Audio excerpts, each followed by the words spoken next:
TV 20 news पर मैं हूं अशोक वर्मा। आप सभी को सादर नमस्कार। देखते रहिए टीवी 20 न्यूज, बने रहिए हमारे साथ। इस खबर के प्रायोजक हैं Purvanchal machinery agencies, Burma tower, Narauli, Tanishq showroom के नीचे, आजमगढ़। प्रोप्राइटर हैं अशोक वर्मा और मोबाइल नंबर है 9415207728।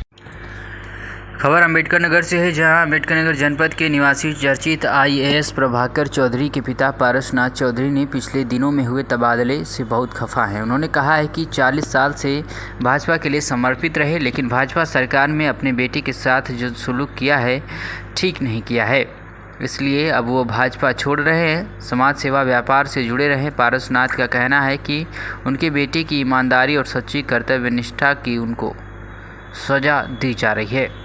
उन्होंने यह भी कहा कि मैं 40 साल से बीजेपी में हूं, लेकिन अब बीजेपी के कार्यों से मन बहुत दुखी हो गया है। बसपा में 6 माह, सपा में 5 साल, लेकिन मेरे बेटे के साथ सबसे ज़्यादा ट्रांसफ़र बीजेपी में क्यों? वीडियो में और क्या कुछ कहा IPS प्रभाकर के चौधरी के पिता पारसनाथ चौधरी ने, सुने।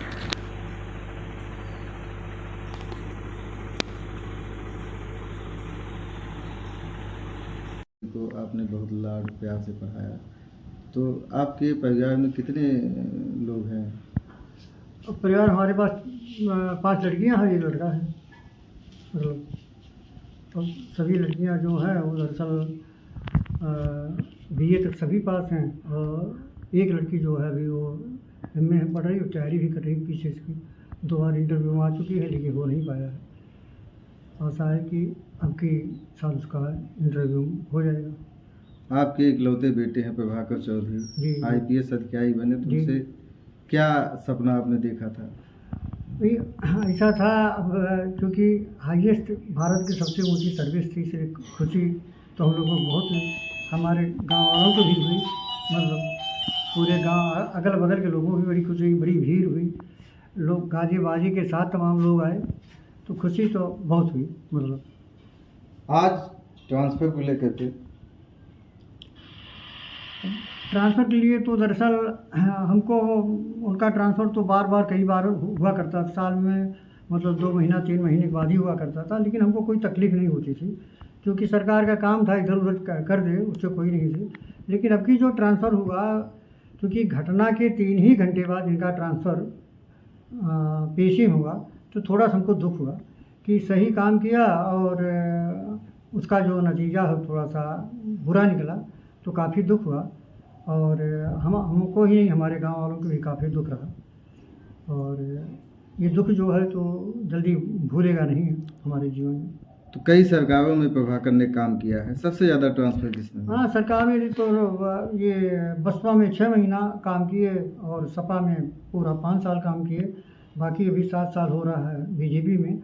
लेकिन सबसे बढ़िया ये इनको जो अच्छा लगा वो बीजेपी का ही शासन अच्छा लगा सबसे अच्छा, क्योंकि सभी लोगों से जो है मतलब कोई अच्छा व्यवहार रहा, अच्छा काम किया, और बड़ा नाम इनका रोशन हुआ, इसलिए सबसे बढ़िया तो बीजेपी में ही रहा। सबसे ज़्यादा ट्रांसफ़र तो बीजेपी में हुआ, क्योंकि यहाँ कहीं किसी ज़िले में अगर कोई घटना होती थी तो वहाँ पर इनकी ही ड्यूटी लगती थी, तो इसलिए इनको बार बार जो है यहाँ से वहाँ किया गया। लेकिन इसके लिए हमें कोई दुख नहीं था, क्योंकि सरकार का नियत था कि जहाँ कोई भी घटना हो, ईमानदार आदमी हैं और कर्मठ हैं, इसलिए इनको ही भेजा जा रहा था। तो हमको और खुशी होती थी कि चलिए ठीक है, ट्रांसफ़र हुआ, लेकिन लड़के का जो है मान मर्यादा बढ़ रहा है। तो एक बयान आपका आया है कि आप बीजेपी को सबक सिखाएंगे, बीजेपी से त्यागपत्र दे दिए हैं। नहीं, ऐसा है भी, अब वो तो ज़रूर है, क्योंकि मेरे इकलौते बेटे को जब इस प्रकार से अच्छे काम में बुरे नतीजे पर किया गया, तो बाप के नाते तो मुझे काफ़ी दुख हुआ।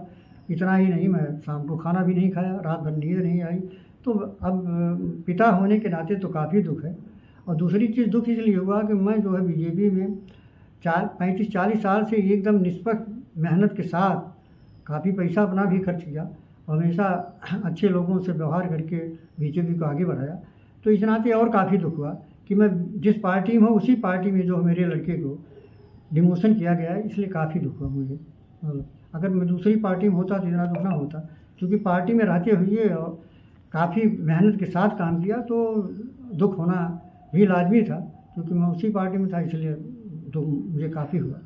ये भी कयास लगाया जा रहा है कि यूपी गवर्नमेंट उनको जो है बाहर यूपी से बाहर सरकार क्या, वो तो उनका चर्चा बाद माइंड आ गया सीबीआई में। सीबीआई लोगों ने बुलाया था, यहाँ तक कि हमारे प्रिय प्रधानमंत्री मोदी जी भी एक आध बार बुलाए कि इनको छोड़ दिया जाए उत्तर प्रदेश से, लेकिन ये है कि हमारे मुख्यमंत्री जी योगी जी ने छोड़ा नहीं, और इसीलिए कहा कि कहीं कहीं कहीं गड़बड़ी जब होती है तो इनको भेजता हूँ, इसलिए थोड़ा सा मेरे लिए बड़ी दिक्कत है अगर इनको छोड़ दूँगा। और छोड़े नहीं तो अब तक तो कम से कम 2-3 साल पहले सीबीआई में चले गए होते। क्या अगर यूपी से बाहर भेजे जाते हैं तो आप खुश हैं या नहीं? यूपी में अगर वो बात सीबीआई में जाए हमको अत्यंत खुशी होगी, क्योंकि दरअसल वो केंद्रीय की बात है, और वहाँ जो है ईमानदारी से अगर ये काम करेंगे तो इनका नाम और आगे जाएगा। और मुझे पूरा विश्वास है कि ईमानदारी और सत्यता की विजय जो है होती है, और हो सकता है कि ये ईमानदारी और अपनी सत्यता के सहारे ये काफ़ी ऊँचे जाएँ, यही सा मेरा अंदाज़ है और मेरा आशीर्वाद भी है। कैसे जीवन है अपन बाकी आपसे चल रहा है बेटा और जो है? अब दरअसल क्योंकि वो बड़े बड़े जब उनकी पोस्टिंग होती है, जहाँ जहाँ 25, 30, 40 थाने होते हैं, तो उनको मौका भी नहीं मिलता है। और हम भी ये नहीं चाहते कि भाई देश की सेवा में लगे रहो, ईमानदारी के साथ गरीबों की भलाई करो, अच्छा काम करो, यहाँ घर मत आओ, कोई बात नहीं, हम अपना जीवन जो है बिता लेंगे, यही हमारा उद्देश्य था। और इस नाते वो आते भी नहीं हैं, बहुत कम आते हैं। कैसे जीवन कट रहा है किस? अब जीवन तो बड़े अच्छे ढंग से, क्योंकि हमारे पास जो है खेती बाड़ी है, कोई दिक्कत नहीं है खाने पीने की, और साधन संपन्न हूँ, इसलिए मुझे कोई दिक्कत नहीं है खाने पीने के लिए। और न मैं उनके भरोसे हूँ, मैं अपने ही पैरों पर आज तक निर्भर हूँ और भविष्य में भी निर्भर रहूँगा। मुझे कोई लालसा नहीं है कि हमको उनसे पैसा मिले, सब कुछ मिले, ये हमने कभी सोचा भी नहीं। हमारा यही ख्याल था कि ईमानदारी के साथ गरीबों की भलाई करो और देश को आगे बढ़ाओ, उसमें हाथ बना बटाते रहो, यही हमारा उद्देश्य था और यही हमारा आशीर्वाद रहा। आने वाला चुनाव 2024 है, क्या निर्णय लेंगे? अब 2024 के चूँकि इलेक्शन आ गया, अभी तक हम बहुत ज़ोरों शोरों से लगे हुए थे, क्योंकि अब हमने पूरी जिम्मेदारी है छोड़ दिया था, क्योंकि हमारी उम्र काफ़ी लंबी हो चुकी है। लेकिन इसके साथ भी मैं पार्टी के लिए तो हमेशा कार्य किया और करता रहूँगा। लेकिन अब इस नाते से हमको काफ़ी दुख है कि दरअसल हम पार्टी में इतना परिश्रम करते हुए 35-40 साल से, और आज हम घटना के 3 ही घंटे बाद इनका ट्रांसफ़र हो गया, ये हमको कभी भूल नहीं रहा हमारे दिमाग से, और काफ़ी दुख भी है इसके साथ साथ है। अब पार्टी से मैं आग्रह करूँगा कि लोग इसकी समीक्षा करें, क्यों ऐसा किया गया मेरे लड़के के साथ, और हम लोग जो इतना परिश्रम किए उसका हमको क्या फल मिला, ये भी समीक्षा के साथ सरकार बतावे तो थोड़ा बहुत हम बात बदल सकते हैं। नहीं तो हमारे मन में तो काफ़ी दुख है, और मन में यही हमेशा है कि दरअसल इसी सरकार से दूरी बनी रहे तो बेहतर है। खबर आजमगढ़ से है, जहां थाना सिधारी अंतर्गत चिल्ड्रन गर्ल्स कॉलेज अंतर्गत घटित घटना के नामजद 2 अभियुक्तों की गिरफ्तारी कर ली गई है। आपको बता दें, छात्रा के पिता ने तहरीर दिया था कि उनकी पुत्री, जो कि चिल्ड्रन गर्ल्स कॉलेज आजमगढ़ में कक्षा 11 की छात्रा थी, दिनांक 31/7/2023 को प्रतिदिन की भांति विद्यालय गई थी। विद्यालय के प्रिंसिपल व क्लास टीचर द्वारा प्रताड़ित किया गया तथा विद्यालय द्वारा उनके मोबाइल पर सूचना दी गई कि आपकी लड़की की तबीयत खराब हो गई है। परिजनों के विद्यालय आने पर उनकी लड़की की लाश विद्यालय में एम्बुलेंस में मिली, जिसके संबंध में उनके द्वारा विद्यालय के प्रिंसिपल व क्लास टीचर द्वारा उनकी लड़की की हत्या किए जाने के संबंध में मुकदमा संख्या 0291/2023 धारा 302 भादवी बनाम प्रिंसिपल व class teacher girls degree college Azamgarh के लिए पंजीकृत किया गया, जिसकी विवेचना विकास चंद्र पांडे, प्रभारी निरीक्षक थाना सिधारी द्वारा की जा रही है। एवं विवेचना हेतु SHO सिधारी व SO महिला थाना टीम गठित की गई। वहीं आपको बता दें कि इस दौरान विवेचना संकलित साक्ष्यों के मुकदमा उपरोक्त की धारा 306 व 201 भादवी के अपराध का होना पाया गया है तथा प्रिंसिपल सोनम मिश्रा, पत्नी प्रणव मिश्रा, निवासी 10/58 खत्री टोला चौक, थाना कोतवाली, जनपद आजमगढ़ व क्लास टीचर अभिषेक राय, पुत्र हरेंद्र राय, निवासी कृष्ण विहार गली, ख्वाजापुर, थाना कोतवाली, जनपद मऊ की संलिप्तता पाई गई है।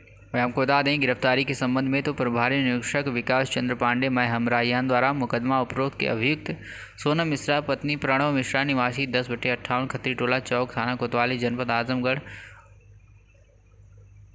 जो कि स्कूल के प्रिंसिपल हैं, और दूसरे अभियुक्त अभिषेक राय पुत्र हरिंद्र राय निवासी कृष्णा विहार गली ख्वाजापुर थाना कोतवाली जनपद मऊ उम्र लगभग 35 वर्ष को मुखबिर की सूचना पर चिल्ड्रन गर्ल्स कॉलेज हरबंसपुर के प्रिंसिपल कक्ष से समय करीब 6:30 बजे गिरफ्तार किया है। इस पूरे मामले की जानकारी देते हुए क्या कुछ कह रहे हैं अनुराग आर्य एसपी आजमगढ़ ने, सुनिए।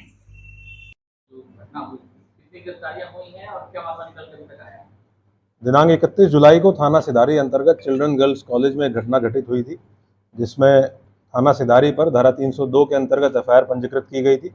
इस एफआईआर में दोनों नामजद अभियुक्त, जो कि स्कूल की प्रिंसिपल सुमन मिश्रा और क्लास टीचर अभिषेक राय, इन दोनों को गिरफ्तार करके रिमांड के लिए जनपद न्यायालय भेजा जा रहा है। इस प्रकरण की विवेचना के लिए सीओ सिटी के पर्यवेक्षण में एसएचओ सिधारी और एसओ महिला थाना की एक टीम गठित की गई थी। इनके द्वारा पूरा साक्ष्य संकलन किया गया है।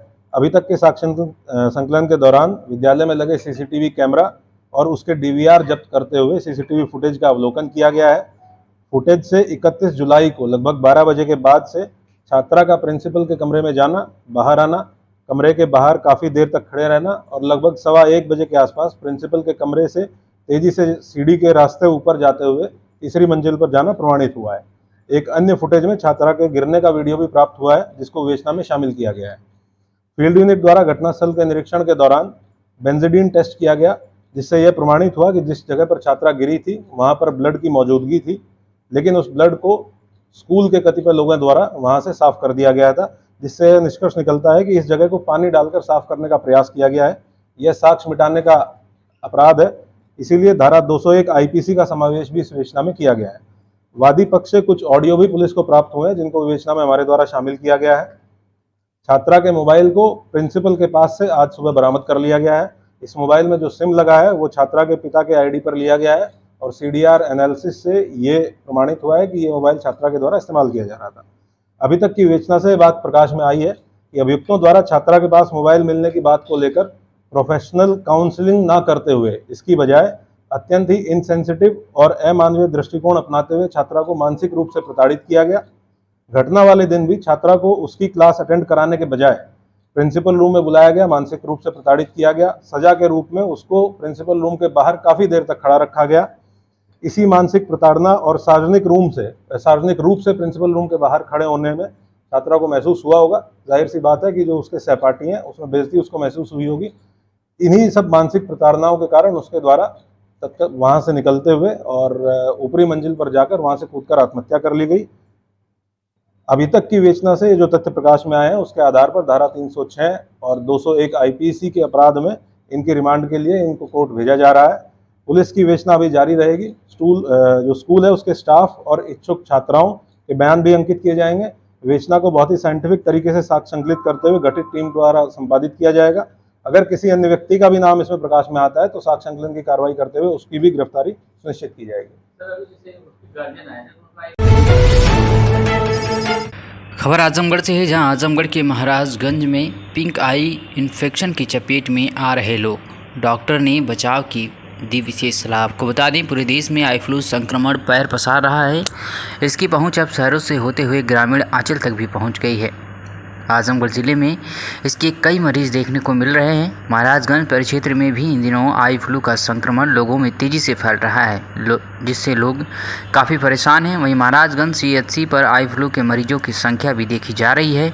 आई फ्लू संक्रमण के क्या लक्षण हैं और इससे बचने के क्या उपाय हैं, इस संबंध में महाराजगंज सीएचसी के चिकित्सा अधिकारी जानकारी दे रहे हैं, सुनिए। जी सर, मैं डॉक्टर अविनाश झा, अधीक्षक सामुदायिक स्वास्थ्य केंद्र Maharajganj Azamgarh. Sir, eye flu के संक्रमण से लोगों काफ़ी परेशान हैं और इसके क्या लक्षण है? इस समय क्षेत्र में आई संक्रमण आँख का बहुत ज़्यादा संक्रमण हो रहा है, जो कि आई फ्लू कहलाता है। इसमें जो है रोगी के आँख लाल होती है, पानी आता है, कीचड़ लगता है आँख में। इसके अलावा जो है खुजली होती है आँख में जी, ये इसके सामान्य लक्षण हैं। आई फ्लू के संक्रमण से कैसे बचाव किया जा सकता है, इसके क्या उपाय हैं? आई फ्लू के संक्रमण से बचाव के लिए नियमित रूप से आँख को साफ रखना जरूरी है।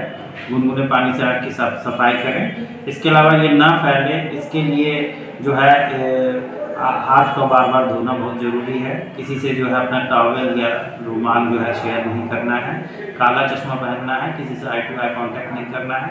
और अगर दिक्कत ज़्यादा होती है तो उसके लिए जो है चिकित्सा परामर्श लेके आँख में आई ड्रॉप और बाकी दवाइयाँ देंगे। ठीक सर, धन्यवाद।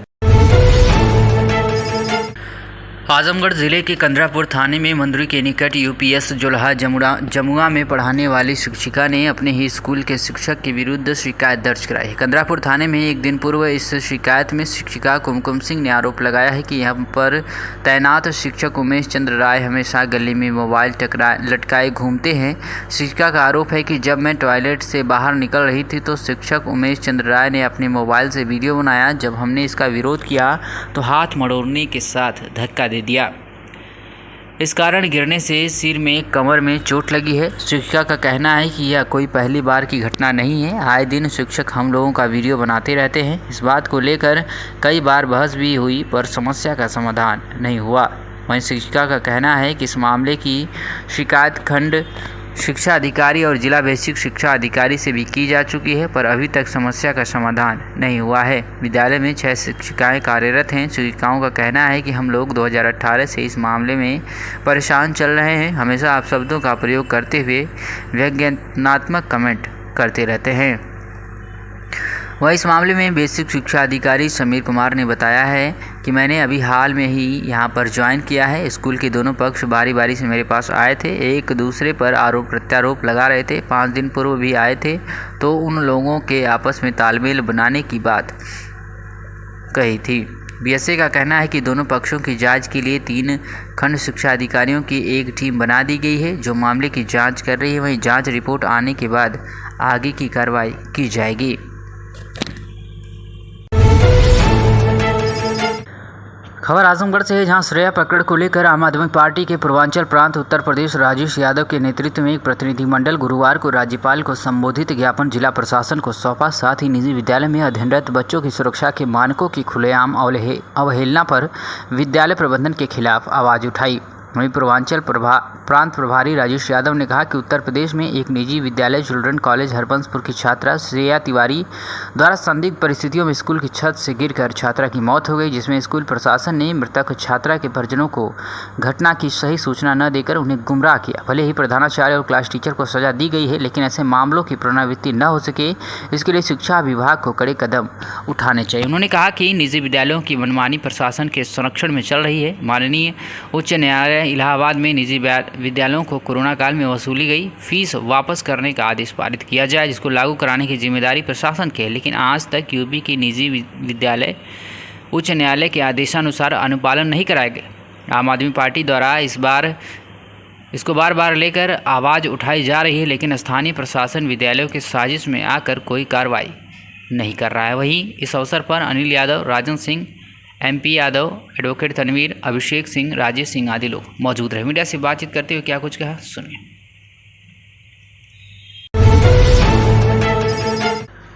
खबर मेहनगर से है, जहां मेहनगर पुलिस ने लड़की को अगवा करने वाले अभियुक्त को गिरफ्तार कर लिया है। आपको बता दें कि वादनी मुकदमा थाना मेहनगर जनपद आजमगढ़ द्वारा थाने पर आकर लिखित तहरीर दिया गया था कि अभियुक्त करुणाकर उर्फ मुच्चू पुत्र सुरेंद्र गौतम शाकिन वार्ड नंबर अंबेडकर नगर थाना मेहनगर आजमगढ़ द्वारा वादनी की पुत्री को बहला फुसला कर भगा लाया है, जिसमें अभियुक्त का सहयोग सिद्धार्थ पुत्र सदाब्रिज शाकिन वार्ड नंबर 2 अंबेडकर नगर थाना मेहनगर आजमगढ़ द्वारा किया गया है। लिखित तहरीर के आधार पर थाना स्थानीय पर मुकदमा संख्या 332/23 धारा 363, 366, 120B भादवी बनाम अभियोग उपरोक्त आदि 2 नफर के विरुद्ध पंजीकृत किया गया। आपको बता दें गिरफ्तारी के विवरण में तो अभिषेक सिंह महमराय द्वारा मुकदमा उपरोक्त में वांछित अभियुक्त करुणाकर उर्फ मुच्चू पुत्र सुरेंद्र गौतम शाकिन वार्ड नंबर 2 अंबेडकर नगर थाना मेहनगर आजमगढ़ को अछैवर पुलिया के पास से गिरफ्तार किया गया है, जहां उसको गिरफ्तार करके अभियुक्त का चालान माननीय न्यायालय किया जा रहा है। खबर आजमगढ़ से है, जहां महाराजगंज थाना क्षेत्र के उसूर कुड़वा गांव में मारपीट का वीडियो वायरल हुआ है, जो चर्चा का विषय बना हुआ है। वीडियो में साफ देखा जा रहा है कि एक युवक महिलाओं पर लाठी डंडे से ताबड़तोड़ हमला कर रहा है। बृहस्पतिवार को पुलिस अधीक्षक कार्यालय पर अपनी घायल पुत्री संग पहुंची उसूर कुड़वा गाँव की रहने वाली पार्वती ने बताया है कि बीते 1 अगस्त को दिन में लगभग 2:30 बजे गांव की लड़कियों में किसी बात को लेकर विवाद हो गया, जिसके बाद एक पक्ष के लोग दूसरे पक्ष पर लाठी डंडा से ताबड़तोड़ हमला कर दिए। पीड़िता ने बताया है कि हमला करने वालों में विपिन, सुनील, सुनीता, पूजा तथा गिरीश शामिल थे। इस मामले को लेकर महाराजगंज थाने पर शिकायत भी की गई, लेकिन कोई संतोषजनक कार्रवाई नहीं की गई। आपको बता दें कि वीडियो में साफ देखा जा सकता है कि कैसे लाठी डंडों से युवतियों व महिलाओं को पीटा जा रहा है। पीड़िता ने पुलिस अधीक्षक अनुराग आर्य से मामले में न्याय की गुहार लगाई। मीडिया से बातचीत करते और क्या कुछ कहा पीड़िता और उसकी मां ने सुनी। क्या नाम है, कहाँ की रहने वाली है? हम महाराजगंज के रहने वाले हैं, उसूर कुड़वा से। क्या नाम है? नेहा है नाम। क्या हुआ है? हम बैठे थे, वो भी हमको बोली। कौन? वो पूजा उसका नाम है, मेरी बिटिया लगती है। बैठी थी, वो भी, हम भी बोले और वो भी बोली। बैठे थे, आके झोटा पकड़ के मारने लगी। हम दोनों में लड़ाई हुई और उसका भाई आके मेला मन से एक मोटा का डंडा लेके आके मारने लगा, हम लोग को धोने लगा। घर से खींच के बाहर घर से खींच के बाहर से मारने लगा। कहाँ चोट लगी है? सर पे लगी है, यहाँ पर लगी है और यहाँ पर। और किसको मारा? मेरी मम्मी को और मेरी 2 बहन। अच्छा, थाने पे शिकायत की? गए थे, कोई नहीं कुछ किया। 1 मिनट। तो क्या चाहते हो आप? हम चाहते हैं लोग को जब ले सजा ना मिले तब ले हम नहीं मानने वाले हैं। सूरज एक नाम सूरज, प्रधान का लड़का, वो लकड़ी काटता है। उसका कहता है जो करना बने कर लो, हम देख लेंगे। उसकी वजह से कुछ नहीं हो पाता है महाराजगंज थाने पे सुनवाई नहीं हुई है? नहीं, उसकी वजह से। यहाँ कप्तान साहब क्या बोले? यहाँ बोले जाओ बाहर, गए थे अंदर, कहीं चलो होगा सब कुछ।